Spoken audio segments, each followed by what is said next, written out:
poder, não é, avançar e crescer no conhecimento e na palavra do Senhor, né? Então vamos em frente. Na semana passada nós falávamos um pouquinho sobre aquele texto de Pedro, não é, da sua primeira epístola, e que se referia aí a um assunto um pouco polêmico, não é? Sobre a questão que envolve a pregação, né, que Jesus teria feito no intervalo de tempo indicado pelo apóstolo Pedro, ou aparentemente indicado, né, entre morte e ressurreição. E aí vimos que não se referia a isso, mas Pedro se referia a uma condição de tempo diferente, não é? Em que o Espírito de Cristo, uma das maneiras também que a Bíblia se refere ao Espírito Santo, a terceira pessoa da Trindade, não é?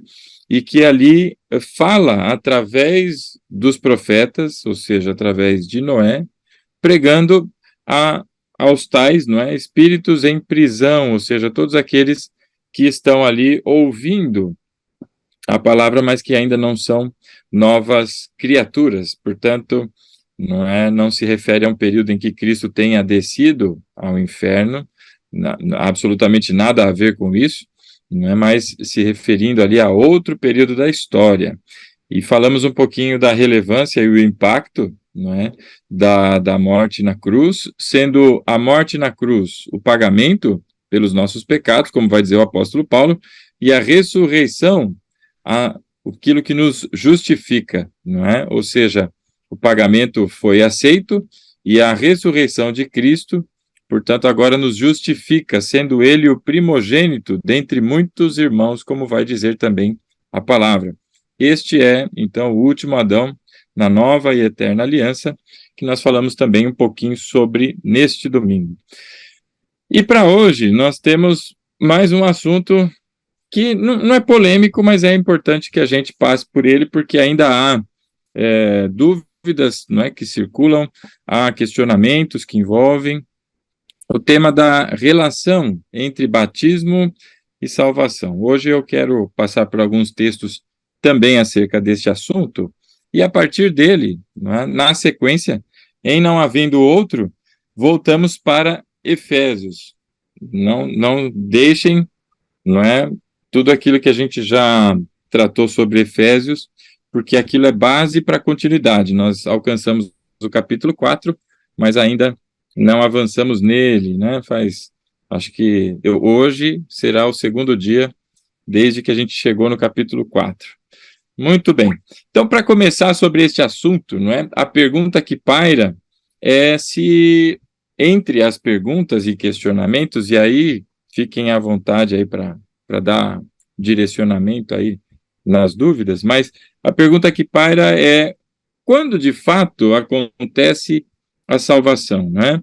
Quando a pessoa professa Cristo, quando a pessoa professa Cristo e é batizada, é através do batismo, em que momento que tudo isso acontece e qual a relação de um com o outro, não é?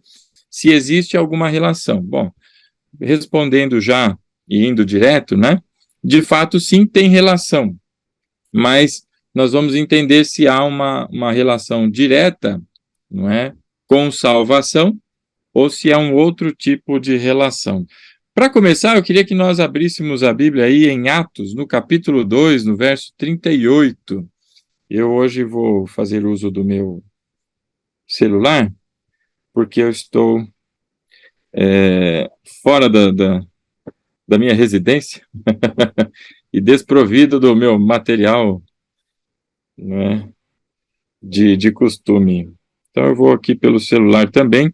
Atos dos Apóstolos, no capítulo 2, nós vamos ver ali, não é, que acontece o momento do Pentecostes, e a partir do Pentecostes, como disse o Senhor Jesus, não é, e recebereis poder, e serão minhas testemunhas, não é, por toda a Judéia, Samaria e assim por diante, ou seja, pelo mundo inteiro, sendo testemunha. E a palavra testemunha, é bom lembrar que não é só quem testifica sobre, mas é quem sofre como, não é? É mártir, a base da palavra testemunha é mártir, não é? Então é sofrimento. E nós fomos chamados para ser testemunhas, para sermos, não é, testemunhas do Senhor Jesus, ou seja, não só para contar aos outros, mas para sofrer em nome de Cristo. E esse é um chamado que boa parte da igreja ignora ou finge que não sabe que existe. Né? Mas vamos lá, verso 38, vamos ao nosso pôntuplo. Verso 38. Pedro está lá, cheio do Espírito Santo, ele prega para um público de cerca aí de 3.000 homens, não é? E lá na altura do verso 38, ele diz assim, não é? E Pedro respondeu, porque depois da sua pregação, as pessoas, no verso 37, né, disseram lá para Pedro, né? Quando ouviram isso, seus corações ficaram aflitos e perguntaram a Pedro, irmãos, o que faremos? Eles entraram em desespero, porque perceberam que de fato Cristo era o Messias, perceberam que tudo que havia acontecido ali era a manifestação de Deus e eles não tinham participado daquilo, e agora o que nós vamos fazer? Não é? É como se o cometa Halley passou e a gente, não é, perdeu a oportunidade. E aí Pedro responde no verso 38, arrependam-se e cada um de vocês seja batizado em nome de Jesus Cristo para perdão dos pecados e receberão o dom do Espírito Santo. A partir deste versículo, né, muitas pessoas vão também entender, não é, que há uma relação direta entre o arrependimento e o batismo para o perdão dos pecados, porque é assim que Pedro apresenta: arrependam-se e cada um de vocês sejam batizados, não é, em nome de Jesus Cristo, para o perdão dos pecados. Parece haver aqui um casamento entre os atos, né, o arrependimento e o batismo. E no capítulo 22 também, vamos um pouquinho mais à frente, aí, em Atos dos Apóstolos, nós vamos ouvir aqui agora a pregação do apóstolo Paulo, não é? O apóstolo Paulo, ele está num dos momentos aí da sua pregação, não é? Paulo, ele está ali numa condição, e ele diz o seguinte, lá no verso de número 16, Atos, no capítulo 22, no verso 16. Ele diz assim, e agora, que está esperando? Levante-se, seja batizado e lave os seus pecados, invocando o nome dele, invocando o nome do Senhor. Então, pela sequência aqui que Paulo traz, não é? O levante-se, né? Lave os seus pecados, ou seja batizado e lave os seus pecados, invocando o nome dele, parece haver aqui também, assim como no primeiro texto de Pedro que nós lemos, né? Em Atos, no capítulo 2, parece haver aqui uma conexão entre batismo e salvação, ou seja, a partir do batismo os pecados foram lavados, é o que parece numa leitura simples. E aí eu queria que você fosse agora ao Evangelho segundo João. Evangelho segundo João. Vamos dar uma, né, passeada aqui na Bíblia. E no capítulo 3, nós vamos encontrar ali o momento, não é, em que o Senhor Jesus, ele trata e tem um diálogo com Nicodemos. E ele chega até ele durante a noite, né, perguntando sobre como que ele poderia ser salvo, não é? E aí vem aquele diálogo que Jesus fala que tem que nascer de novo. No verso 4, Nicodemos pergunta, não é, como alguém pode nascer de novo sendo velho?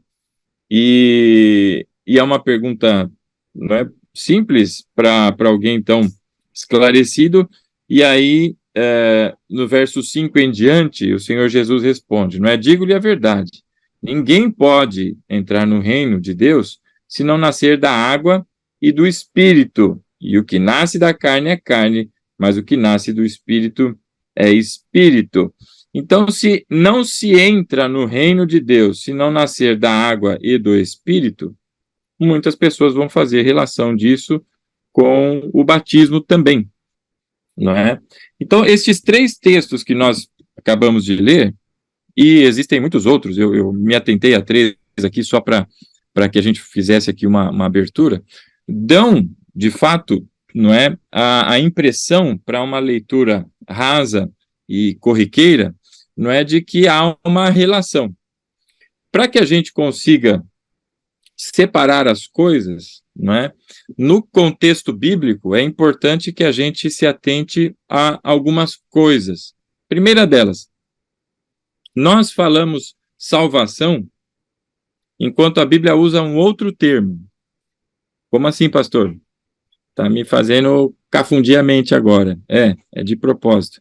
Nós chamamos salvação uma etapa do processo, então, salvífico, em que a Bíblia chama de justificação. Salvação e justificação. Aparentemente, duas coisas diferentes, né? No termo, mas que de fato se referem à mesma coisa. A salvação, meus irmãos, ela não se dá no momento da vida e acaba o processo. Não é isso que acontece. Alguém pode dizer, eu já estou salvo. Essa é uma afirmação comum que nós encontramos entre as pessoas. Eu estou salvo. Ou fulano aceitou Jesus e foi salva. Não é? Como sendo um ato executado e acontecido numa única vez, num momento, e que já não tem mais sequência. Vamos passar por alguns textos para que você entenda o princípio e a diferença onde eu quero chegar aqui.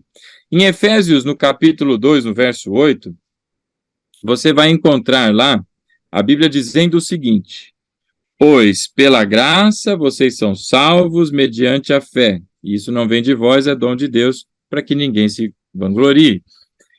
Aqui a afirmação de que a salvação está no passado, pois pela graça sois salvos, não é? O sois aqui é no sentido do estado. Você está no estado de salvação, quer dizer, você está salvo, não é? Por conta, não é, de um ato passado aqui, não é? Pela graça. É isso que o apóstolo Paulo está dizendo. Então, nós encontramos salvação aqui no passado. A expressão sendo indicada aqui num evento, não é, que já aconteceu. Esse é o primeiro versículo que nós vamos observar. O segundo está lá em 1 de Paulo aos Coríntios, no capítulo 1, no versículo 8. 1 aos Coríntios, no capítulo 1, nós vamos ler o verso 18. Olha só o que é que diz a palavra aqui, né? Pois a mensagem da cruz é loucura para os que estão perecendo. Estão. Aqui o verbo está agora não só no presente, mas manifestando um ato contínuo. Estão. Está acontecendo. Não é? É um ato em execução. Então, pois a mensagem da cruz é loucura para os que estão perecendo. Mas para nós, que estamos sendo salvos, é o poder de Deus. Aqui a salvação aparece como um ato agora, também em execução. Salvação, para nós que estamos sendo salvos. Há um ato agora, não é? Também em execução e contínuo. É isso que o texto e o tempo verbal aqui estão indicando para todos nós. Então, primeiro em Efésios, fala de uma ação no passado, fomos salvos pela graça. Em 1 de Paulo aos Coríntios, e agora no capítulo 1, verso 18, ele indica um ato que está acontecendo, que não acabou e continua, para nós que estamos sendo salvos, não é? E existe um terceiro texto que eu queria citar aqui, em Romanos, no capítulo 13, lá no versículo 11, vamos lá para Romanos, não é? No capítulo 13, no verso 11, olha só o que é que diz a palavra, não é? E aqui há uma manifestação do apóstolo Paulo na compreensão do fim dos tempos, da nossa atitude em face ao fim dos tempos, não é? E assim por diante. Olha lá o verso 11. Ele diz o seguinte: façam isso, não é? Ele está se referindo ao amor, à prática do amor entre as pessoas, né? Façam isso compreendendo o tempo em que vivemos. Então, o exercício da vida cristã é também não é de modo automático, como aquele macaquinho de repetição, mas é fazendo uma leitura dos tempos, não é? Ou seja, apercebido das condições e do momento que se vive. E aí ele diz, não é? Chegou a hora de vocês despertarem do sono, porque agora a nossa salvação está mais próxima do que quando cremos. E aqui o apóstolo Paulo indica a salvação, veja, é o mesmo apóstolo Paulo que escreveu inspirado pelo mesmo Espírito, ele escreve Efésios, ele escreve 1 aos Coríntios e agora não é o texto que lemos em Romanos. E no texto em Romanos ele indica a salvação num ato futuro, dizendo que a nossa salvação está cada vez mais próxima de todos nós do que antes. Por isso que a Bíblia também indica que é tão bom a gente aprender a contar os nossos dias, não é? Então a salvação, ela é um ato, não é, que se manifesta na vida do crente pela graça e é um ato contínuo e que o conduz até o dia de Cristo. Por isso ele diz, a salvação de todos nós está cada vez mais próxima. A dúvida que ficou, e que eu imagino que seja o ponto central da relação de salvação com o batismo, é talvez com base no que está em Romanos, lá no capítulo 8, no verso 31, que diz, se Deus é por nós, quem será contra nós? Quando é que Deus é por nós? Quando é que Deus, não é, se manifesta em nós com graça, como diz lá em Efésios, no capítulo 2, verso 8, e que a partir disso nós somos salvos, sendo este salvamento, né, este ato salvífico pontual no passado. Quando é que isso acontece? Por isso a separação, meu irmão, para você tomar cuidado, isso é semântico, mas são princípios bíblicos que nos ajudam a entender, não é, o enredo bíblico quando envolve a palavra salvação. O que acontece, meu irmão, é que existe um único instrumento de Deus para o que nós chamamos de salvação, e o nome disso é justificação. Nós somos justificados uma única vez, e uma única vez por todas, não tem mais volta. Este é um princípio, não é, chamado doutrina da imputação. E a partir disso, a partir deste dia, não é, nós justificados, como nós também nos referimos a isso, nós fomos salvos, mas essa salvação continua. Nós somos salvos diariamente de nós mesmos, diariamente, não é, do pecado pelo Espírito que nos conduz e nos livra de todo mal, a esse desdobramento da salvação. Mas o ponto central é a justificação. Por isso eu fiz essa pontuação, porque a partir dela não se tem mais dúvidas acerca do batismo, se ele tem referência ou não. Então, diante disso, o instrumento da justificação, que é o que nós chamamos, portanto, de salvação, né? Ela é um só, não são dois. Será que é o batismo? Não é? No capítulo 3 da Epístola de Paulo aos Romanos, eu queria que você lesse lá comigo o verso 28, nós vamos encontrar o indicativo.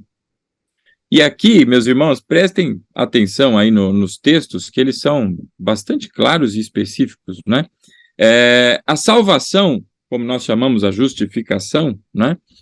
Muitas pessoas ainda confundem com obras, não é? Apesar de muitos dizerem, não é pelas obras que nós somos salvos, mas as obras parecem influenciar o estado da salvação. Então, se eu fiz alguma coisa, perdi a salvação.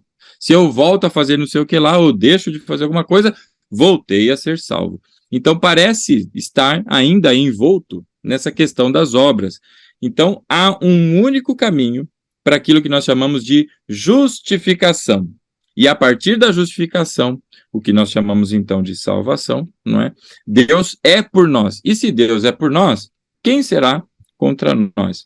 E aí no capítulo 3, o verso 28, o apóstolo Paulo agora começa a explicar, não é? Essa questão da justificação. Ele diz assim: pois sustentamos que o homem é justificado pela fé, independente da obediência à lei. muito importante para que se perceba que não existe a questão da observância da lei, ou dos preceitos, ou de princípios, ou como se prega no legalismo de hoje, né? A famosa brecha, abriu brecha e tudo mais, para que se perca a salvação. Não é? Pois Paulo diz muito claramente, sustentamos que o homem, verso 28, é justificado pela fé, independente da obediência à lei. Então, se obedece ou se não obedece, não é isso que justifica o homem. O que justifica o homem? A sua capacidade de obediência, a sua capacidade de execução? Não. Ele é justificado pela fé. Este é um princípio elementar. Então, a justificação, sendo ela salvação, por si só há um instrumento para que isso aconteça, que é a fé, é crer. E esta fé, como vai dizer lá em Efésios 2, verso 8, nós já lemos esse texto hoje, né? Pois pela graça sois salvos, mediante a fé. Então, é isto que promove salvação, ou justificação. Essa justificação, em outras palavras, é pegar todo o nosso pecado e tirá-lo de nós, a condenação pelo pecado, tirá-lo de nós e ser pregada na cruz, Romanos capítulo 5, e a justiça de Deus que foi feita em Cristo, não é? Ser transferida para todos nós. A justiça em Cristo, por ter pagado pelos nossos pecados, é transferida para nós. Este é o ato da justificação. Isso é o nome que se dá, é um termo, não é? Jurídico que o apóstolo Paulo usa para explicar o ato de que não há mais nenhuma condenação sobre aqueles que estão em Cristo, porque Cristo já pagou por eles. Não é? Já foi pago. Não é que Deus simplesmente fez vista grossa e não está vendo mais ninguém. Foi pago em Cristo. Agora, como é que eu me beneficio da obra de Cristo? Só há um caminho. E este caminho é a fé. Então, a fé, no verso 28 do capítulo 3, da epístola aqui de Paulo aos Romanos, o apóstolo diz de maneira bem clara: nós sustentamos que o homem é justificado pela fé, independente da obediência à lei. Então, é aquele caso em que, a partir desse versículo, nós entendemos os 3 estados da humanidade. Existe o homem carnal, o espiritual e o natural. Quem é o natural? É aquele que não está em Cristo. Este é o que está condenado. Ele está debaixo da ira, é o filho da ira. A Bíblia chama ele de homem natural. Por que natural? Porque ele é descendente do primeiro Adão, ele é natural, é a sua natureza, não é, que veio pela herança, é do nascimento, isso vem inerente com todos aqueles que são nascidos de mulher, não é? Todos nós aqui nascemos assim, naturais, é o homem natural. A partir do homem natural, por conta da graça, se manifesta a fé, não é? E é o que diz no verso 28 do capítulo 3, nós sustentamos que o homem é justificado pela fé. O homem natural, pela fé, que é dom de Deus, que é manifestado no homem, ou seja, Deus olhou e pela sua graça manifestou fé no coração dessa pessoa e essa pessoa creu. Ela deixou de ser o homem natural e passou a ser um homem espiritual. Como nós vimos no domingo, não é? 1 aos Coríntios, no capítulo 15, verso 45, o apóstolo Paulo vai dizer o seguinte, que o primeiro Adão é alma vivente, agora o segundo Adão é espírito vivificante, ou seja, creu em Cristo, creu na sua obra, não é? Este poder age nele, o poder do Senhor, aquele poder incomparável que nós vimos em Efésios, não é? E ele tem fé, então se torna o homem natural, aliás, espiritual, perdão. Ele deixa de ser natural, é a velha natureza, e passa a ser o homem espiritual. Só que tem um terceiro homem aqui. Quem é esse terceiro homem? É o carnal. Quem é o carnal? O carnal é aquele que nasceu de novo, mas está envolvido nas obras da velha natureza. É o que não está seguindo o espírito, mas está seguindo a carne. Está andando, não é? Das maneiras erradas que vivia antes. É o homem carnal. E ele se enquadra aqui no verso 28. Pois sustentamos que o homem é justificado pela fé, independente da obediência à lei. Porque ninguém consegue obedecer à lei e obedecê-la integralmente, a totalidade da lei. Só Cristo pôde fazer isso. Por isso ele é o Cordeiro Pascal e nenhum de nós é. Ou foi, nenhum de nós que já veio foi o Cordeiro Pascal, somente Cristo. Então, desta maneira, o único instrumento é a fé. E com isso, descarta-se totalmente a possibilidade que alguém pudesse levantar, ainda que fazendo a leitura daqueles textos, não é? Que nós vimos no começo, de que o batismo também está envolvido na salvação. Não está envolvido na salvação no sentido de justificação, porque a justificação é pela fé. E é a partir do momento que nós somos justificados que Deus é por nós, que nenhuma condenação há mais para nenhum de nós, porque estamos em Cristo. Tudo isso se manifesta a partir da justificação, que é a obra da cruz. E aí o batismo nisso tudo? Nós vamos ver. Segura aí. Não terminamos. Esse é o primeiro texto.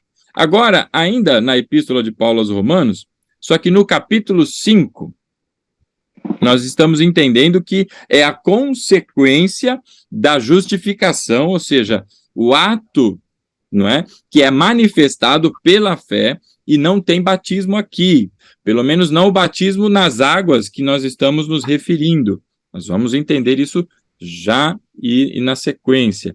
Verso 1, Romanos 5, verso 1. Olha só o que é que diz o apóstolo Paulo. Tendo sido, pois, justificado pela fé, ou seja, é o instrumento único de Deus para a justificação, a fé, não é? E que Deus manifesta, é dom de Deus. Nós temos paz com Deus por nosso Senhor Jesus Cristo. Ou seja, a paz com Deus, o que é a paz com Deus, meu irmão? O nome disso é salvação. O nome disso é justificação, ter paz com Deus. Porque antes éramos naturalmente filhos da desobediência, merecedores da ira, condenados. Mas agora, por causa da fé que pela graça se manifestou em todos nós fomos salvos e temos paz. Eu não estou mais debaixo da ira, agora eu tenho paz com Deus. Eu fui reconciliado. Deus me reconciliou consigo mesmo em Cristo. Então, pela fé, a justificação promove em nós a reconciliação. Então, é pela fé. Até aqui, não há batismo nas águas, mas há o que nós chamamos de batismo no Espírito Santo. Segura aí, que não é dom de língua, não tem nada a ver com dom de língua, é outra formiga, segura aí. Então, Romanos capítulo 5 diz que a consequência da justificação, e que é pela fé, o único instrumento, então não tem batismo nisso, nós temos paz com Deus, fomos reconciliados. O próximo texto, ainda em Romanos, para que você perceba a importância dessa epístola e como ela é negligenciada na igreja. Na sequência de Efésios, nós vamos estudar Romanos. Ela é riquíssima em conteúdo. E como ela é difícil, é por isso que ela é negligenciada, né? No capítulo 4, olha só o verso 5. E este é interessante. Nós vamos encontrar aqui o apóstolo Paulo falando sobre Abraão, não é? No capítulo 4. Olha lá o verso 3. O que diz a Escritura? Abraão creu em Deus e isso lhe foi creditado como justiça. Do mesmo jeito que Abraão foi justificado, nós todos somos, porque creu em Deus, creu na vinda do Messias, creu na promessa de Deus, então creu em Cristo. E dessa maneira, não é, a sua fé, essa crença é a fé, portanto, né? E é Deus quem atribui isso, e isso lhe foi creditado como justiça. É o mesmo princípio. Ou seja, o que é de Abraão foi pregado na cruz em Cristo, e o que é de Cristo, quando nós nos unimos a Cristo, não é? Ela vem para nós, ou seja, a justiça de Cristo vem para nós. É como diz a música que nós cantamos nesse final de semana. Aquele que não cometeu pecado, ele, o Senhor, o fez pecado por nós, para que, né, nele, em Cristo, fôssemos feitos justiça de Deus. Em outras palavras, sermos justificados. E agora ele diz, não é? Verso 3, Abraão creu em Deus e isso lhe foi imputado como justiça, ou creditado como justiça. Verso 4, Ora, o salário do homem que trabalha não é considerado como um favor, mas como dívida. Eita, o que é isso, apóstolo Paulo? E olha o verso 5. Todavia, aquele que não trabalha, mas confia em Deus, que justifica o ímpio, a sua fé lhe é acreditada como justiça. Todavia, aquele que não trabalha, mas confia em Deus, que é o que justifica o ímpio, a sua fé lhe é acreditada como justiça. Ora, o que é que o apóstolo Paulo está tratando aqui? Que não são as obras manifestadas por Abraão. A gente conhece Abraão como pai da fé, não é? Porque nós vemos o caminho dele, a obediência e tudo mais. Isto tudo é o que o apóstolo Paulo está chamando de trabalho. Ele diz no verso 4, o salário do homem que trabalha não é considerado favor, ou seja, todo o benefício que ele tem em função do trabalho não é um favor de Deus, mas é uma dívida do homem para com Deus. Ou seja, este trabalho todo que nós realizamos na igreja, no exercício do nosso ministério, quando nós pregamos o evangelho, nós não estamos fazendo a Deus favor. Por isso não existe, meu irmão, voluntário na igreja. Para com esse negócio. Não tem voluntário na igreja. O que é que tem? Existe um monte de gente que recebeu um crédito absurdo e incalculável do Senhor, e agora, não é, manifesta como dívida toda a obra que faz. São as boas obras que Deus preparou para todos nós. Então não tem benefício para homem algum. Esquece obra. E aí ele vem no verso 5. Aquele que não trabalha, contudo, aquele que não trabalha, ou seja, é aquele que, como lemos no primeiro versículo, não é? Independente da obediência à lei, é aquele que não trabalha, mas ele confiou em Deus, ele teve fé em Deus. Este Deus que justifica o ímpio, a sua fé, porque ele confiou em Deus, a sua fé foi-lhe creditada como justiça. A todos nós que cremos em Deus, que temos fé em Deus, que confiamos em Deus, essa fé foi Deus quem deu, e esta fé nos é creditada como justiça em Cristo. E isso é justificação, isto é salvação, como nós conhecemos e dizemos amplamente, né? Vimos que salvação é um ato contínuo e que vai até o dia de Cristo na nossa vida sendo manifestados, não é? Mas essa justificação aqui, ela é pela fé e pela fé tão somente, não é? Então agora, se você fosse lá para João 3,16, é um texto bastante conhecido, não precisa nem abrir lá, né? Você deve ter ele de cabeça já.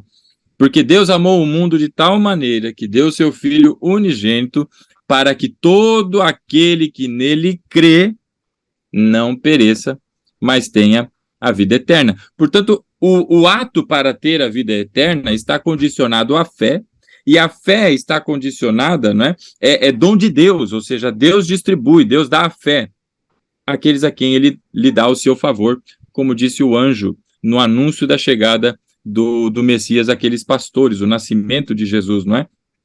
Paz na terra aos homens a quem Deus lhe deu o seu favor. É isso que o anjo pronuncia para aqueles pastores, não é? Então agora, a única maneira de que não se pereça e tenha a vida eterna é pela fé. Porque Deus amou o mundo de tal maneira que deu o seu Filho unigênito para que todo aquele que nele crê não pereça, mas tenha vida eterna. Então está condicionado à fé tão somente. Segura aí que tem o batismo que nós vamos chegar lá ainda. E no capítulo 13 de Atos dos Apóstolos, tem bastante texto para a gente navegar aí, ó, que coisa boa. Bora tirar teia de aranha da Bíblia. Ei, aleluia. Em Atos dos Apóstolos, lá no capítulo 13, né, tem 2 versículos aqui que nós vamos ler aqui, os versos 38 e 39. Olha só o que é que diz aqui o texto em Atos, no capítulo 13, nos versos 38 e 39. Portanto, meus irmãos, quero que saibam que mediante Jesus lhes é proclamado o perdão dos pecados. Por meio dele, todo aquele que crê é justificado de todas as coisas das quais não podiam ser justificados pela lei de Moisés. Então aqui há uma evidência, não é?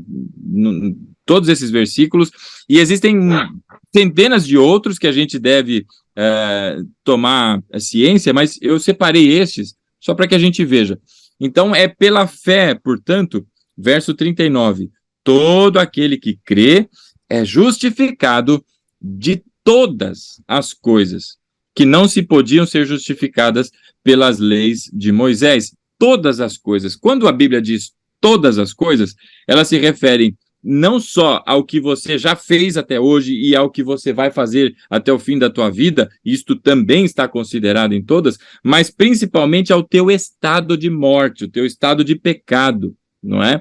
É justificado, e a partir disso você recebe vida e vida eterna. Portanto, a justificação, que é o ato que a partir daquele momento se tem um novo nascimento, todo aquele desencadeamento de ações pelo Espírito, nós somos selados, não é? Nós somos vivificados, tornados pedras vivas, não é? Do templo do Senhor. Todo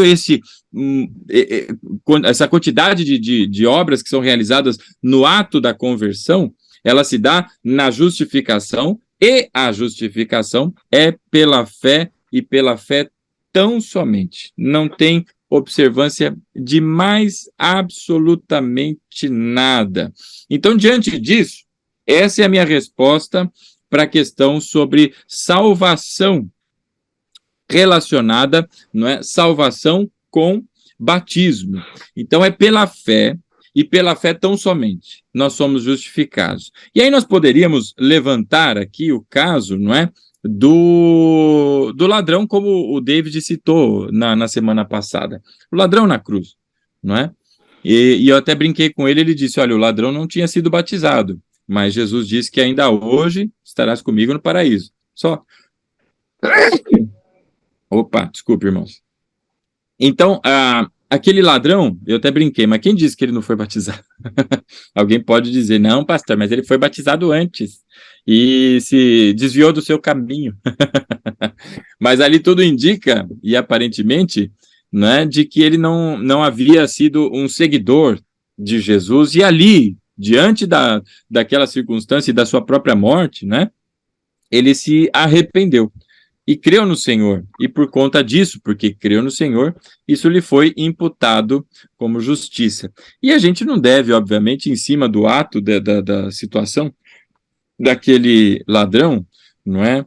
O ladrão arrependido, e não o bom ladrão, mas o ladrão arrependido, dizer que aquilo, não é fazer uma teologia em cima disso e justificar. O fato é que, se houvesse a necessidade, Jesus teria dito a ele, para tudo, desce da cruz aí, ia chamar João, ia chamar qualquer pessoa que estivesse por ali próximo, batiza esse homem aí, volta para cá, agora sim, a partir de hoje estarás comigo no paraíso. E não foi o que aconteceu. Portanto, não há uma conexão direta de batismo com salvação. O que está acontecendo é que pela fé há a justificação. E isto, a partir disto, a pessoa se torna nova criatura. Então, qual que é a relação do batismo, não é, com o novo nascimento? Ora, o batismo com o novo nascimento, meus irmãos, ele é consequência direta daquele que creu em Cristo. O batismo é consequência direta daquele que recebeu a Cristo como seu Senhor e Salvador.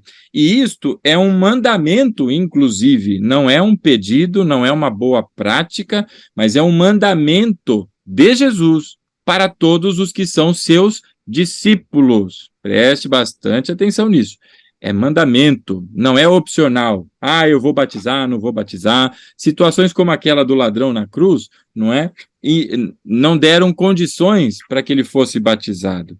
Mas, diferente destas situações, todos os que estão na igreja e que creem em Jesus devem, se não passaram ainda, passar pelas águas. É mandamento. E onde está o mandamento? Ora, Mateus 28, né, dos versículos 19 em diante. Vamos ler lá Mateus 28? O que é que diz lá? Você vai se lembrar com certeza. Portanto, ide e fazei discípulos de todas as nações, porque Deus não faz, não é distinção entre as pessoas, Deus não faz acepção de pessoas. Portanto, vão e façam discípulos de todas as nações, batizando-as em nome do Pai, do Filho e do Espírito Santo. Portanto, só são batizados discípulos.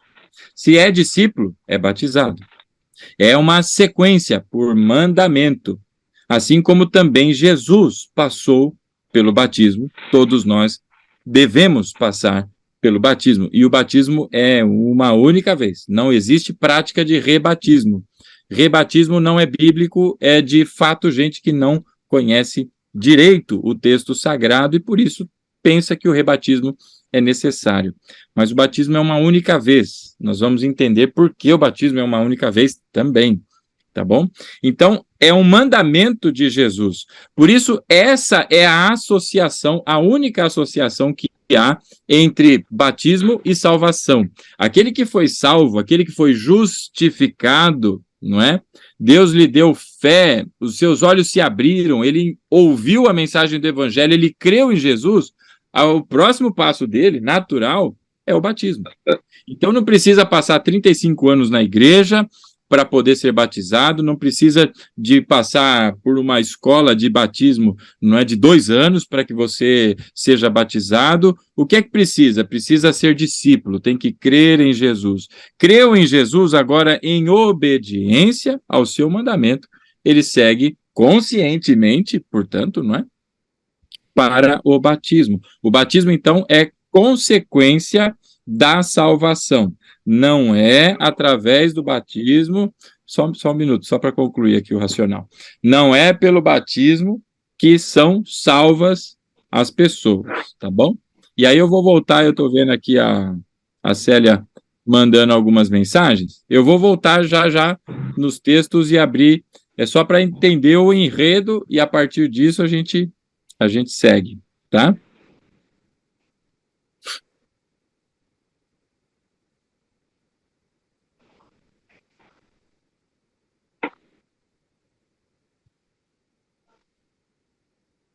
A justificação, quando é pela fé. Efésios 2, verso 8. Pela graça sois salvos, não é? Mediante a fé. Sim, calma, nós já vamos chegar lá. Então, batismo é uma coisa, justificação é outra coisa, e só é batizado, o verdadeiro batismo, só é batizado quem já é justificado, quem é discípulo é batizado. É essa a sequência. Primeiro uma coisa, depois outra, não é? Portanto, aqui no texto de Mateus, a gente compreende, não é, que se trata de um mandamento, não é um pedido, mas é um mandamento. E o que significa, então, o batismo? O batismo nas águas, tá? O batismo nas águas, nós estamos falando aqui das águas. Existe o batismo no Espírito Santo, eu já vou entrar nele também, e que direciona a pergunta aí sobre a conversa com Nicodemos e o novo nascimento ali. Já entro nele lá, calma aí. O batismo nas águas, o que ele é? Nós vamos observar o apóstolo Paulo explicando para todos nós que o batismo nas águas agora é para nós o que era, não é? O que era a circuncisão nos dias, não é? Antes de Jesus, para os judeus antes de Jesus. O batismo é para nós o que era a circuncisão nos dias antes de Jesus. Ou seja, a circuncisão, ela continua. Você é circuncidado, você é circuncidada se você está em Cristo, tá bom? Pastor, ninguém me botou numa mesa cirúrgica, não me cortaram nenhum pedaço do meu corpo, como é que eu fui circuncidado? Você, se está em Cristo, é circuncidado. é que a partir de Cristo, não é? O Senhor Jesus, ele transforma, ressignifica a circuncisão, e a circuncisão, ela já não é mais executada na carne, como se fazia antes de Jesus. Porque tudo era sombra daquilo que haveria de vir, inclusive a circuncisão. E a circuncisão era um selo, não é? É um selo que demonstra, é um ato externo que demonstra o que aconteceu lá dentro. Por isso, a partir de Abraão, as pessoas eram circuncidadas, porque houve justificação, porque creu, foi justificado. Abraão creu e isso lhe foi imputado como justiça. A partir disso, vem a prática da circuncisão, sendo isto um selo de que eles pertencem a Deus. A circuncisão é na carne, demonstrando que eles pertencem a Deus. São propriedade, povo propriedade de Deus. Circuncisão. Agora, a partir de Cristo, a circuncisão permanece. Só que ela é feita de uma maneira diferente. Como ela é feita agora, não é por mãos humanas. Colossenses no capítulo 2, vá lá comigo. Se você que não sabia, não é que tinha sido circuncidado, você é circuncidado, você foi circuncidado, né? Você é também circuncidada. E olha que coisa interessante, no Antigo Testamento, somente homens tinham essa marca, não é? Física. Agora, a partir de Cristo, todos, homens e mulheres, têm essa marca. E essa marca, ela é feita de uma maneira diferente e especial. Capítulo 2 de Colossenses. Achou aí, meu irmão? Porque a partir disso eu volto lá no texto de Nicodemos. Só para seguir um racional aqui, senão a gente se embanana nas coisas. Capítulo 2 de Colossenses, vamos ler ali o verso 11. Aqui o apóstolo Paulo está dizendo que ele é o cabeça, não é? Ele tem toda a autoridade, que ele é o cabeça da igreja, ele está acima de tudo, inclusive da igreja, não é? E que no verso 9 ele diz que o Senhor Jesus, não é? Ele é a plenitude da divindade. Se alguém tinha dúvidas, não é, de que a Bíblia afirma que o Senhor Jesus é Deus, está aí no verso 9, né? Pois em Cristo habita corporalmente toda a plenitude da divindade. Ele é 100% homem, 100% Deus. Duas naturezas. E por estarem nele, que é o cabeça de todo poder e autoridade, vocês receberam plenitude. Olha aí, receberam. É um ato no passado. Justificação, plenitude em Cristo. Em Cristo nós somos mais do que vitoriosos. São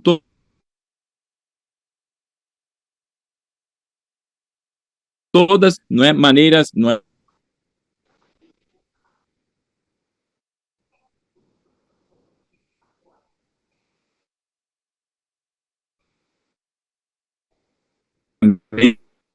mesmo também vocês, todos nós, você nele, em Cristo, vocês não com uma concisão feita por mãos, foi um homem,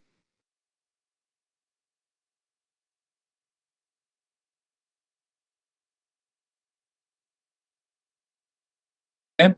Ou seja, espiritual, não é? E isto é feito em todos aqueles que estão em Cristo.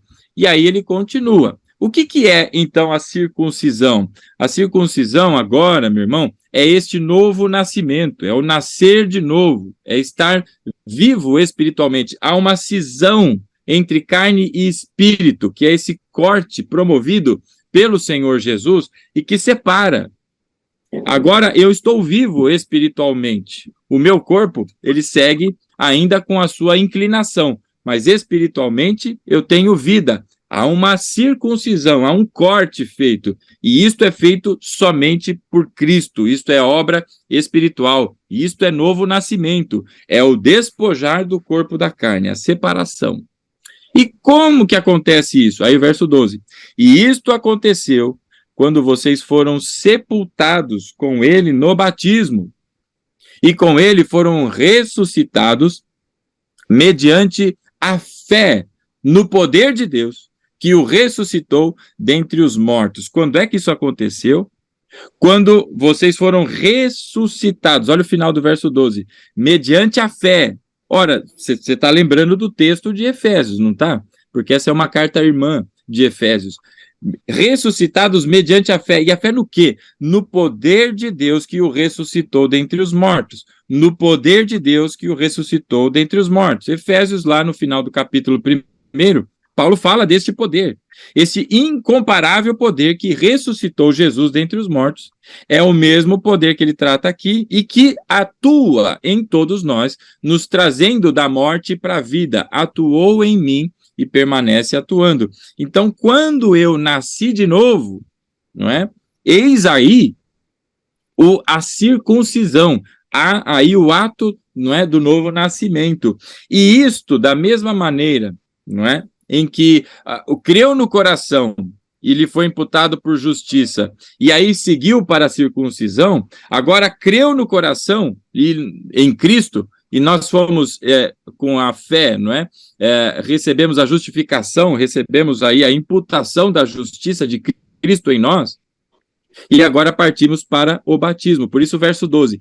E isto aconteceu quando foram sepultados com ele no batismo. Então o batismo, ele é um ato que demonstra algo que aconteceu dentro do coração. Por isso o batismo é só para discípulos e não para outras pessoas. Para outras pessoas é um tibum, é um nadar na piscina, é um afundar de cabeças ali e sair do lado de fora depois. Mas para quem é discípulo, quem creu em Jesus, é batismo. E aí ele está sendo sepultado numa representação, uma dramatização do que aconteceu no coração. Ele morreu para o mundo e nasceu para Cristo. Então ele é afundado na água como quem morreu para o mundo e nasce para Cristo. Isto é batismo e está diretamente ligado, não é, ao ato do novo nascimento, porque ele é consequência. Sendo o batismo nas águas, não é, a manifestação do batismo que aconteceu dentro de nós, este novo nascimento. E aí eu volto, diante disto, lá para João no capítulo 3. Olha que divertido. Vamos lá para João no capítulo 3. Não é? Lá no capítulo 3, no diálogo que o Senhor Jesus tem com Nicodemos, né? E que ele discorre, olha, começa dessa maneira, né? Sabemos, verso 2, que ensinas da parte de Deus, pois ninguém pode realizar sinais miraculosos, não é? Que estás fazendo se não estiver ele com Deus, não é? E aí Jesus responde, eu digo-lhe a verdade, que ninguém pode ver o reino de Deus, não é? Se não nascer de novo. Ou seja, o reino de Deus não é um lugar que você entra nele, né? Vamos entrar aqui para o reino, mas o reino de Deus é um lugar onde se nasce nele, né? É como brasileiro, é brasileiro porque nasceu no Brasil. É do reino de Deus porque nasceu no reino de Deus, tem um novo nascimento. Se não nascer de novo. E aí vem a pergunta de Nicodemos, né? Eu vou entrar na barriga da minha mãe e tal. E aí Jesus responde, digo-lhes a verdade. Ninguém pode entrar no reino de Deus, ou seja, passar para dentro ali, né? Se ele não nascer da água e do Espírito. Ora, nascer da água e nascer do Espírito é a mesma coisa que nascer de novo. É o mesmo ato, porque Jesus está apenas repetindo o que ele disse, só que agora dando a ele mais detalhes. Se não nascer de novo, não pode ver o reino de Deus. E não se entra se não nascer da água e do Espírito. O que é nascer da água e do Espírito? É nascer de novo. É a mesma coisa. E o que significa aqui? Tem alguma coisa a ver com o batismo? Não o batismo nas águas, mas tem o batismo do Espírito. E aí que vem a diferença, né? Nós chamamos de ser batizado no Espírito Santo o fato de falar em línguas, e isso não tem absolutamente nada a ver, biblicamente falando, não é? Batizado no Espírito Santo com falar em língua. Falar em língua é dom do Espírito Santo, não é batismo. O batismo no Espírito Santo, segundo o que a Bíblia nos apresenta, é o novo nascimento. Quando Jesus fala que se não nascer da água e do Espírito, o que ele está se referindo? Pensa comigo aqui, vamos fazer uma recapitulada na mente aqui. Quando você estava na barriga da sua mãe, não é? O que tinha ali? Você estava envolto num monte de água ali, né? Tem água ali. O nascimento envolve água. E se você pensar mais um pouquinho para trás ainda, né? Onde mais tem água e espírito, que a Bíblia fala água e espírito, puxa vida, onde fala isso? Vai lembrar lá de Gênesis, não é? E você vai se lembrar que o Espírito de Deus pairava sobre as águas. Você vai se lembrar da criação, você vai se lembrar dos dias e do período de criação de Deus. Porque tem a água e tem o Espírito. E o que está acontecendo na criação? Senão a modelagem. Está nascendo ali o universo, Deus está formando aquilo, não é? Que nós chamamos hoje de terra e todas as coisas que foram criadas, e tem a sequência da obra da criação. Qual é a referência que o Senhor Jesus está fazendo aqui? Ao novo nascimento, porque é uma nova criação. Há uma referência direta com o texto de Gênesis aqui, e não tem nada a ver com batismo nas águas. Não tem nada a ver com batismo nas águas. Mas este é o verdadeiro, biblicamente falando, batismo no Espírito Santo, que é ser imerso no Espírito, ou seja, você estava morto, mas agora você ganhou vida, porque Jesus é Espírito vivificante, ou seja, você foi imerso no Senhor. Então agora há o novo nascimento, e isto se chama batismo no Espírito Santo, biblicamente falando. Agora, semanticamente, e da maneira como a gente pratica aí no dia a dia, principalmente no meio pentecostal e neopentecostal, batismo no Espírito Santo é uma referência a dom espiritual, né? A falar em línguas e assim por diante. Mas é por isso que você tem, às vezes, confusão, porque relaciona uma coisa com a outra. Então, o que Jesus está falando aqui é sobre o batismo, mas não nas águas, não é? E aí, de modo a ficar até mais claro para todos nós acerca disso, não é? Existe um outro texto que está em Marcos, no capítulo 16, nos versículos aí de 16 a 18, não é? E lá, nessa altura, nós vamos encontrar lá a afirmação de que quem crer e for batizado, este será salvo, mas quem não crer será condenado. Então, o propósito para a condenação é não crer, porque ele já está condenado. Se não crer, já está condenado. Agora, se crer, João 3,16.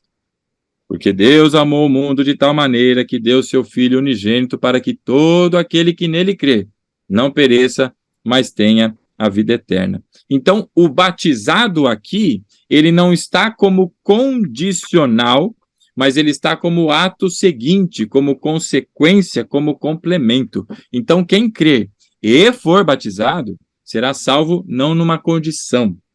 Tanto que o efeito inverso não fala do batismo, porque para que fosse, teria que estar assim: quem crer e for batizado será salvo, mas quem não crer e não for batizado, este será condenado. Não tem, porque o objetivo da salvação, justificação, não está condicionado ao batismo nas águas, está condicionado à fé, e a fé tão somente. Por isso, o inverso tem uma condição só: quem não crer será condenado.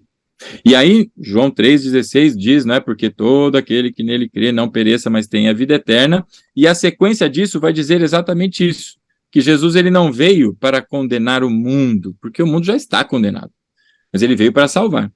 Então, a fé em Cristo nos salva e não o batismo, né? Isso vai se caracterizando e demonstrando que o batismo é, portanto, para todos nós, a circuncisão, é a ressignificação da circuncisão. Da mesma maneira que quando eu me caso, não é, ou quando eu me casei, eu carrego uma aliança aqui, tá vendo? Essa aliança não é o meu amor pela minha esposa, mas ela simboliza o meu amor pela minha esposa. Sim ou não? Não é? Então tá aqui a aliança como sinal do meu amor pela minha esposa. O batismo é o sinal, não é, do meu novo nascimento, assim como a aliança que a gente carrega, não é? Por isso, o batismo é a ressignificação da circuncisão, porque nós fomos sepultados com Cristo e nós levamos uma marca espiritual não mais física como era antes, mas espiritual, que faz a cisão entre carne e espírito, e agora eu não estou mais escravo, eu não estou mais morto espiritualmente, mas fui vivificado em Cristo, porque Ele é espírito vivificante, e agora eu sigo a minha nova vida em Cristo. E a sequência disso, naturalmente, é o batismo, porque é um mandamento do Senhor Jesus. E aí, meus irmãos, então a gente vê a relação de batismo, não é, com a salvação. É essa relação de continuidade, é um ato sequencial, não é? E não um ato que depende para a salvação. E aí eu queria citar mais um texto, só para que fique claro essa questão da justificação, ou melhor, da circuncisão, não é? Porque lá em Romanos, no capítulo 4, no versículo 11, nós vamos encontrar assim, não é? Lembra-se que o apóstolo Paulo está falando de Abraão, né? No verso 3, Abraão creu em Deus e isso lhe foi acreditado como justiça. E aí o verso 5, todavia aquele que não trabalha, mas confia em Deus, que justifica o ímpio, sua fé lhe é acreditada como justiça. Na sequência, aqui o apóstolo Paulo cita o rei Davi, dizendo, né, no verso 8, como é feliz aquele a quem o Senhor não atribui culpa. E aí o verso 9, olha que interessante, destina-se essa felicidade apenas aos circuncisos ou também aos incircuncisos? Porque já dissemos que no caso de Abraão, a fé lhe foi creditada como justiça. Sob quais circunstâncias? Antes ou depois de ter sido circuncidado? Não foi depois, mas antes, ou seja, Abraão creu, isso lhe foi imputado como justiça, e depois ele foi circuncidado. É o que o apóstolo Paulo está dizendo aqui. Então, verso 10, sob quais circunstâncias? Antes ou depois da circuncisão? Não foi depois, mas foi antes. Ele foi justificado antes. E a circuncisão é para a gente o batismo hoje. Por isso a analogia que o apóstolo Paulo está fazendo. E aí vem o verso 11. Assim, o Abraão, né, recebeu a circuncisão como sinal, como selo da justiça que ele tinha pela fé, quando ainda não fora circuncidado. Portanto, ele é o pai de todos os que creem, sem terem sido circuncidados, a fim de que a justiça fosse creditada também a eles, e aí ele continua o seu racional. No verso 11, você pode substituir, porque tem o mesmo significado, e é esta a analogia, a circuncisão pelo batismo. Então, leia aí o verso 11. Assim ele recebeu, não é, o batismo como sinal, como selo da justiça que ele tinha pela fé, quando ainda não havia sido batizado, ou circuncidado, como é o texto que está aqui. É esta a relação, não é? Então, isto não depende exatamente para a condição de ser salvo ou justificado, como nós já tratamos aqui. Mas é o ato seguinte, este é o sinal, ele pertence a Deus, é o selo da justiça, é aquela aliança que carrega e que demonstra o que está lá dentro, no coração, o novo nascimento, é pertencente a Deus, não é propriedade do Senhor, foi feito justiça em Cristo e lhe imputado agora, e por isso é nova criatura, e assim segue adiante. Então, os textos aqui, não é, vão nos apresentando essas verdades. E aí, quando nós voltamos, portanto, não é, para aqueles textos que nós lemos no começo, não é, arrependam-se, como diz o apóstolo Pedro lá em Atos 2, arrependam-se, cada um de vocês sejam batizados, eles estão dizendo sobre o arrependimento, não é? Arrependei-vos diante dessas verdades, ou seja, creia em Cristo, se arrependa. E o próximo passo é a consequência, não condição, mas consequência, sejam batizados, não é? É um sinal de que você pertence a Deus, não é? É um sinal, é um ato, é uma obediência, é um caminho. E a mesma maneira Paulo, ele diz, olha, levantem-se, não é? E sejam lavados aí pelo batismo, não é, dos seus pecados, é um caminho, ele está dando a sequência, é o passo para todo cristão, mas isso em nenhum momento, em nenhuma condição, não é, depende para a salvação. Haja vista, como já citamos aqui, o que nós lemos, né? Nós lemos, não, perdão, a referência que nós fizemos ali ao ladrão na cruz, né? E com isso a gente conclui aqui, só para eu já poder seguir para as perguntas, que me parece ter bastante, é que eu estou olhando outra telinha, meus irmãos, como eu estou sem minha Bíblia aqui em mãos, eu estou olhando para uma outra tela, e eu só vejo que vem aqui, mas eu não vi a pergunta ainda. Mas é só para a gente concluir. Então, justificação, que é o ato, a partir daquele ato, você não tem mais condenação nenhuma, porque foi pago, você agora é uma nova criatura em Cristo, isso tudo acontece pela fé, não tem batismo nas águas, acontece o novo nascimento, esse é o batismo, como falamos, no Espírito Santo, a imersão, nascer de novo, ser mergulhado no Espírito, né?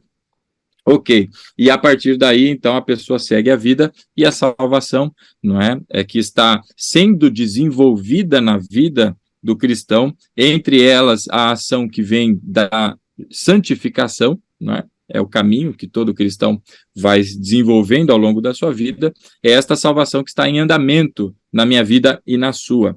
E o fato dela estar em andamento não põe em risco para que eu possa perdê-la ou não, porque quem nos justifica é o Senhor, não são as minhas obras, mas é o Senhor, e a dele é perfeita, feita uma única vez. Então, dado que a circuncisão é para todos nós o batismo hoje, só havia uma única vez a circuncisão, porque é uma marca, está marcado, não precisa de duas marcas, você não perde a marca está feita. O batismo também é feito uma única vez, porque ela é uma marca, e a marca, uma vez feita, está feita internamente, e agora é uma expressão externa do que aconteceu lá no coração. Tá bom, meus irmãos? Deixa eu ir aqui para as perguntas. Aqui no chat. Vamos lá. Deixa eu abrir aqui. João 3,5, o que Jesus está dizendo aqui sobre nascer da água, nós já falamos sobre isso, o ladrão não teve tempo, nós temos, exatamente, ele não teve tempo de passar pela água do batismo, mas ele passou pela água no batismo do novo nascimento no Espírito, essa cisão que acontece é feita pelo Senhor Jesus, não é? E isso acontece espiritualmente, esse novo nascimento não é, obviamente, nascer da barriga da mãe, é nascer espiritualmente, é o que Jesus explica a Nicodemos, né? É o que foi morto em Adão e que só renasce agora em Cristo, né? Quando essa fé é imputada como justiça a esse novo nascimento. Como houve em Abraão, acontece com todos nós também, porque cremos, né? E aí, ok, acho que é a primeira pergunta. Graças a Deus, pastor, eu não coloquei nenhuma pergunta, mas eu quero fazer aqui agora, porque assim, essa aula de hoje é bem o que eu vivo, já que assim, eu trabalho há muitos anos numa mesma casa, onde as pessoas elas são cristãs, não são cristãs, aliás. Então é assim, elas me criticam assim, ó, quando acontece alguma situação, eu vou e falo do amor de Cristo, tudo. Aí o questionamento delas vem para cima de mim assim, ó. Ah, Cláudio, então você acha que depois de tudo que a pessoa fez de errado, é só ela ir lá tomar um banho na piscina e ela vai se levantar e tudo foi perdoado e tudo acabou? Aí hoje o senhor disse, não, porque a nossa justificação vem pela fé, não é? Exatamente. E eu tenho muita dificuldade com essa parte, porque eles falam assim, ó, então você bebia, você fumava, você se prostituía, você fazia todas essas coisas. Aí você foi lá, tomou um banho na piscina, um banho de rio e pronto, acabou. Eu não acredito nisso, isso não pode acontecer, é surreal, como que é isso? Uhum. É exatamente isso que acontece quando há o arrependimento, por isso a pregação do apóstolo Pedro, né? Arrependei-vos, né? E a cada um de vós seja batizado. Se a pessoa já é batizada, ela não vai passar pelo rebatismo, mas ela vai se arrepender, não é? Por isso que a palavra diz que ele é fiel e justo, não é? Para perdoar dos pecados. Isso vai estar lá na 1 de João, no capítulo 1, no verso 9, ele diz o seguinte: se confessarmos os nossos pecados, é o arrependimento, é uma confissão, não é? E, portanto, percebe-se que fez errado e tem no coração o arrependimento, e o arrependimento nada mais é do que uma mudança na mente, não é? Não é só não executá-lo mais, mas é perceber que isso é errado e mudar a mente nesse sentido, né? Por isso ele diz lá em 1 João, verso 9 do primeiro capítulo: se confessarmos os nossos pecados, ele é fiel e justo para perdoar os pecados e nos purificar de toda a injustiça. Então a resposta é essa. Ah, mas é só ir lá e se arrepender, simples assim? E por que que é? Porque se está em Cristo, isso só funciona para quem está em Cristo, e o perdão não é assim concedido como as pessoas pregam hoje, né? Está lá o perdão, está disponível, claro que está. A grande questão é que o perdão está disponível para o arrependido. Quem não arrependeu, né, ou não se arrependeu, leia-se, por exemplo, Judas, não houve arrependimento, mas um remorso, ali ele não recebeu o perdão, mas ele recebeu a consequência do seu ato. Da mesma maneira, Pedro traiu Jesus. Um vendeu Jesus por 30 moedas, o outro negou 3 vezes. Não tem diferença nenhuma. É traição do mesmo jeito. Só que Pedro se arrepende, ele chora amargamente, ele se arrepende. Então, este arrependimento, não é, fez com que a obra de Cristo, o verso 9 aí da primeira de João, no capítulo 1, se confessarmos os nossos pecados, ele é fiel e justo. Ele é fiel à sua palavra, não é? E ele é justo. Por que que Deus é justo se eu errei, se eu pequei? Porque já foi pago. A justiça de Deus é Cristo na cruz. Essa é a justiça de Deus para todos nós, porque já foi pago. Então, Deus é justo para não cobrar 2 vezes, para não fazer Jesus pagar e fazer com que você pague também, porque já foi pago. Então, aí é justiça. Por isso ele diz, é fiel e justo, porque já foi pago. E em havendo arrependimento, há perdão para os pecados e houve ali a purificação. O sangue de Jesus nos purifica, não é? De toda a injustiça, de toda essa corrupção. Isso garante que eu não vou fazer mais essas coisas? Não. Mas isso garante que a minha consciência, não é? Adquiriu uma experiência nova com Deus e percebeu a graça. E em Cristo eu sou sustentado. Não sou sustentado pelo que eu faço ou deixo de fazer. Por isso é o primeiro texto que nós lemos ali, lá em Romanos, no capítulo 3, né, no verso 28.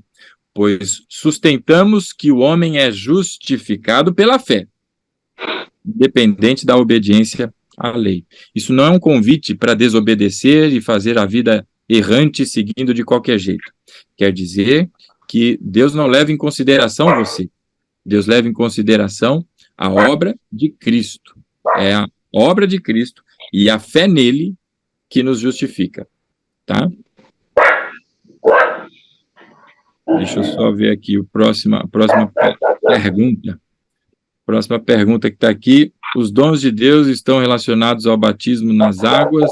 Atos 2:38. A fé é a primeira base para a salvação? Sim, é o começo de tudo. É o único instrumento para a justificação, o que a gente chama de salvação, né? É a fé. Efésios 2:8. Graças sois salvos mediante a fé. Então, e isso não vem de vós, é dom de Deus. Então, a partir da fé, vem a salvação, não é? E aí, vem a pergunta aqui dos dons, se estão relacionados ao batismo nas águas. Não, o dom está relacionado à manifestação do Espírito. E aí, o batismo no Espírito Santo acontece quando a pessoa se converte. Não é num determinado momento da vida que ela é batizada no Espírito Santo, como a gente fala.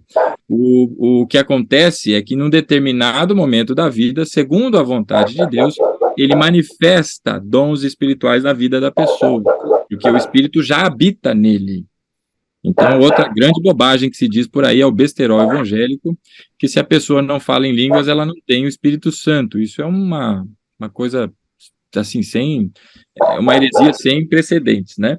Então, a pessoa nasceu de novo, ela foi imersa no Espírito. Não é que ela tem o Espírito habita nela, ela foi imergida no Espírito Santo, ela é uma nova criatura, ela nasceu de novo. É como aquele sopro de Deus na narina daquele bonequinho de argila e fez a alma vivente. Nós fomos vivificados espiritualmente, né? E a partir daí, Deus manifesta os seus dons segundo a sua vontade. É como ele vai tratar, inclusive, lá em Efésios, né? Ele vai falar sobre uns para apóstolos, outros para profetas, lá no capítulo 4. Nós já estamos para chegar lá, inclusive. Aí tem outra pergunta aqui. O batismo, uma obediência a uma ordenança de Jesus e uma confirmação do primeiro nascimento no Espírito de quando confessamos a Jesus. É do novo nascimento, sim. É uma obediência, uma ordenança, sim. E se trata ali desse selo, né? Dessa evidência do novo nascimento, como nós vimos aí no capítulo 4 de Romanos, né? Deixa eu só localizar aqui, no versículo 11, né? Assim ele recebeu a circuncisão como sinal, como selo da justiça que ele tinha pela fé. E a circuncisão para Abraão é o batismo para nós. Essa é a relação, como nós vimos lá em Colossenses, tá bom? Aí vem a próxima aqui. A salvação é inviolável, irrevogável? Eu estou entendendo pela pergunta é que se a pessoa perde ou não a salvação, né? Aí a resposta... A gente já tratou isso aqui em algum momento, se eu não me engano. Mas não existe perder a salvação. Por que não existe? Porque não fui eu que conquistei ela para poder perdê-la. Mas isso é dom de Deus. É Ele quem ministra. E é Ele quem manifesta. E tudo que Deus faz é segundo um projeto, um plano dele, e isso é perfeito. Por isso também se diz que a graça de Deus, ela é irresistível. Em que sentido? Quando Deus se manifesta com graça nas pessoas, e os seus olhos se abrem, e elas contemplam a verdade, o que antes não podiam ver, simplesmente porque estavam cegadas pelo pecado, não é? Aquilo é irresistível, não é? E a partir dali, o que nos sustenta é a fé. A fé é a base da vida do cristão. Então é o que nos sustenta, a fé. Por isso, o justo viverá pela fé e não pelas obras, não porque ele pratica, mas ele viverá pela fé. Então é a fé em Cristo que sustenta a vida do cristão. E aí, de novo, o verso que nós lemos, o primeiro, não é? Que nós lemos aqui, Romanos 3, o verso 28. Pois sustentamos que o homem é justificado pela fé, independente da obediência à lei. E é óbvio que, por consequência, todos aqueles que estão em Cristo, o Espírito vai direcionando a vida da gente para nos convencer do pecado. E nós vamos sendo convencidos, essa é a obra da santificação, a gente cada dia mais vai sendo trabalhado pelo Espírito e parecendo mais com o Senhor Jesus até o dia da sua volta. Não é? Então, não tem absolutamente nada a ver com a salvação. Salvação, ela é um ato que Deus pratica, a justificação, portanto, né? E que já não tem mais condenação. Se não tem mais condenação, quem que pode me acusar agora? Quem que vai me acusar e para fazer perder? E Paulo diz isso lá em Romanos, né? Capítulo 8, vamos dar uma olhadinha lá? Esse texto é importante. Capítulo 8 de Romanos, né? Muito importante, inclusive, você já leu, né? Se Deus é por nós, quem será contra nós? Deixa eu só localizar que deve ser o verso 31, isso mesmo. Romanos 8, verso 31, ele diz lá, que diremos diante destas coisas, não é? Se Deus é por nós, quem será contra nós? E aí ele vai desenvolvendo, não é, o pensamento. Aquele que não poupou seu próprio filho, mas ele entregou por todos nós, como, junto com essa graça de dar o seu filho para todos nós, também, junto com tudo isso, não virá a graça das demais coisas que a gente precisa. E aí vem o verso 33. Quem fará alguma acusação contra os escolhidos de Deus? Porque é Deus quem os justifica. É como se eu dissesse para Deus, né? Por que você foi salvar esse Huguinho aqui? Porque o cara faz A, B ou C, né? Quem vai intentar contra qualquer um dos eleitos? Porque é Deus quem justifica. Em outras palavras, é graça, é manifestação de graça. Deus quis dessa maneira e se moveu dessa maneira. Então, quem vai impedir o poder de Deus? O poder de Deus? Se Deus é por nós, quem será contra nós? Nada. Nada, nada. E aí Paulo continua desenvolvendo no capítulo 8, né? Verso 37. Mas em todas essas coisas nós somos mais do que vencedores por meio daquele que nos amou, mais do que vencedores, porque diante de todas as nossas limitações, na vitória de Cristo a gente se sustenta, por isso não tem caminho de perder salvação, né? Mas em todas essas coisas somos mais do que vencedores por meio daquele que nos amou. Verso 38. Pois eu estou convencido. Isso aqui é o Espírito falando através de Paulo, não é? Convencido de que nem morte, nem vida, nem anjos, nem demônios, nem o presente, nem o futuro, nem quaisquer poderes, nem altura, nem profundidade. E aí vem você e eu, nem qualquer outra coisa na criação, inclusive você, inclusive os seus atos, inclusive a capacidade que você tem, às vezes, de bater cabeça na parede. Nem qualquer outra coisa na criação será capaz de nos separar do amor de Deus que está em Cristo Jesus, o nosso Senhor. Então não tem nada que nos separe, nada é nada, né? Então, aí deixa eu continuar a leitura aqui. Jesus afirma em Mateus 24:13, aquele que perseverar até o fim será salvo. Sim, a salvação que nós falamos agora bem no começo. Existem três perspectivas bíblicas aí sobre salvação, porque a gente confunde com a justificação. Efésios 2:8, como nós lemos lá, não é? Pela graça sois salvos. Tudo começou pela graça, mediante a fé, não é? E aí vem o apóstolo Paulo e vai dizer para todos nós, não é? Em outro texto que ele cita, que é 1 aos Coríntios, ele vai dizer que para nós que estamos sendo salvos, para aqueles que estão perecendo é loucura, mas para nós que estamos sendo salvos, ou seja, um processo contínuo. E no capítulo 13 aí de Romanos, ele diz, não é, que a nossa salvação está mais próxima do que antes, não é? Por isso a gente deve seguir cumprindo aí o nosso chamamento e vivendo de acordo com o nosso chamamento, alinhado, né, com o que diz a Bíblia, porque a salvação, ela é um processo na vida de todos nós, e que ela começa com a justificação ali, mediante a fé, que é manifestada por Deus. Então, quando Jesus diz o que persevera até o fim, não está abrindo espaço, não é, para que, puxa, alguém, eu não vou conseguir perseverar, porque a Bíblia diz também que é Deus quem opera em nós, tanto o querer quanto o realizar. É do Senhor, a minha vida está na mão dele, então ele está conduzindo a minha vida, eu estou sustentado na rocha aqui, numa pedra que ela não está mole, eu posso escorregar e cair, mas ela é firme, eu estou sustentado em Cristo, e o seu sangue me lavou. Por isso, todos os momentos que a Bíblia se refere à salvação, ela fala de um ato executado, não é? É dessa vitória que fala o apóstolo Paulo, é dessa vitória que nós acabamos de ler, que diz que nada pode nos separar, não é, do amor de Deus. Então, essa afirmação de Jesus não está dizendo que abre um caminho para quem não persevere, não é? Até porque, se a gente observar, não é, a visão holística da coisa, né, não pode ser só isolada, o Senhor Jesus, ele diz que dentro do arraial, ou seja, no meio da igreja, vamos dizer assim, a gente tem o trigo e a gente tem o joio.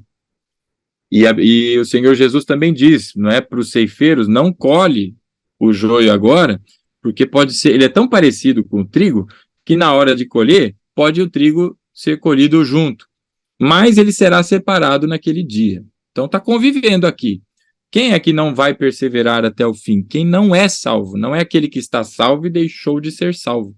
Mas tem muita gente que não é salva, que não está justificada, mas que está na igreja, que vive, convive porque acha muito legal a igreja, porque gosta da igreja, porque gosta da música. Tem muito jovenzinho que vai à igreja porque está atrás das menininhas que tem na igreja, tem muita pessoa que vai à igreja porque está fugindo de alguma coisa, e enfim, e está lá, mas não está lá pelo propósito de buscar ao Senhor, mas porque tem afinidade, gosta, né?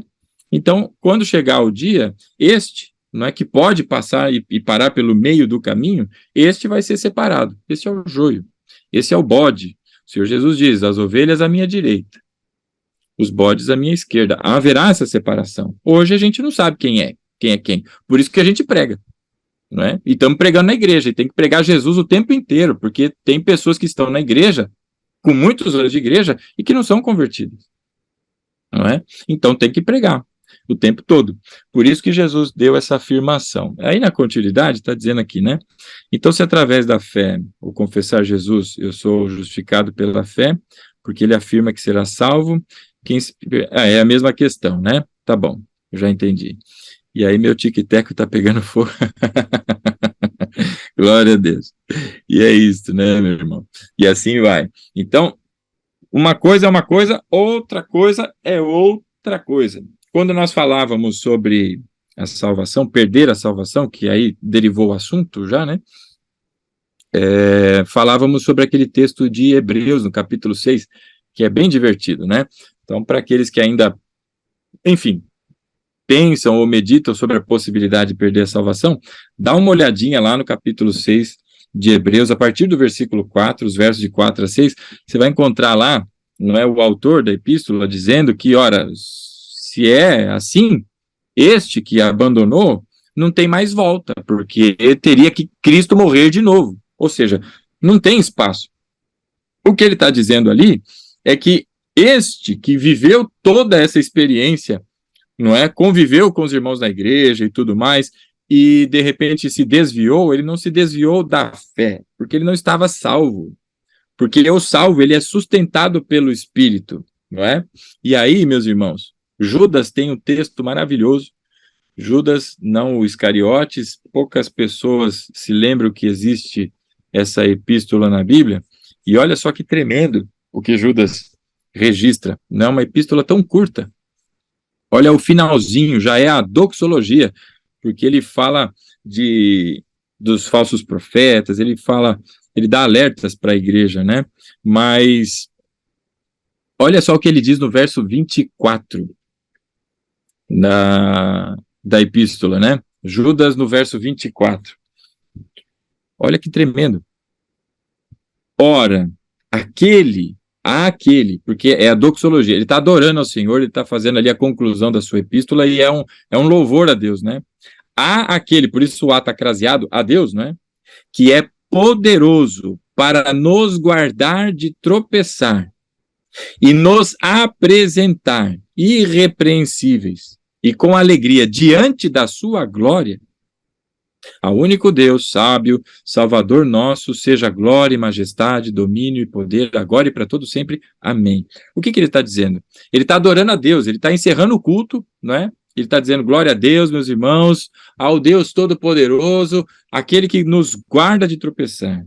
E aquele que nos, não é, apresenta diante dele irrepreensíveis, ou seja, aquele que nos guarda, toda a nossa vida é sustentada pela fé, pela graça. E aí, quando chega o dia, eu sou apresentado diante dele, diante da sua glória, irrepreensível. Ora, mas olha a quantidade de coisa que eu fiz errado. Esses dias mesmo na igreja, eu me exaltei com algum irmãozinho, eu fiz aquilo, dentro da igreja, inclusive, olha a quantidade de coisas que eu fiz. Sim. Mas por que eu sou irrepreensível? Não pelas minhas obras, mas pelo sangue de Cristo, que me justifica e que paga. Por isso já não há mais condenação, não é? Por isso ele é poderoso para fazer isso, não é? Com alegria diante da sua glória. A ele, não é, o Deus sábio, o nosso Salvador, seja glória, majestade, domínio para todos sempre e amém. Portanto, diante destes textos, né, fica aí bastante evidente. E tem mais um monte de outros, né? Eu estou trazendo aqui um arrazoado por conta do tempo que a gente... Vixe, estourou bastante. Acabei de ver aqui.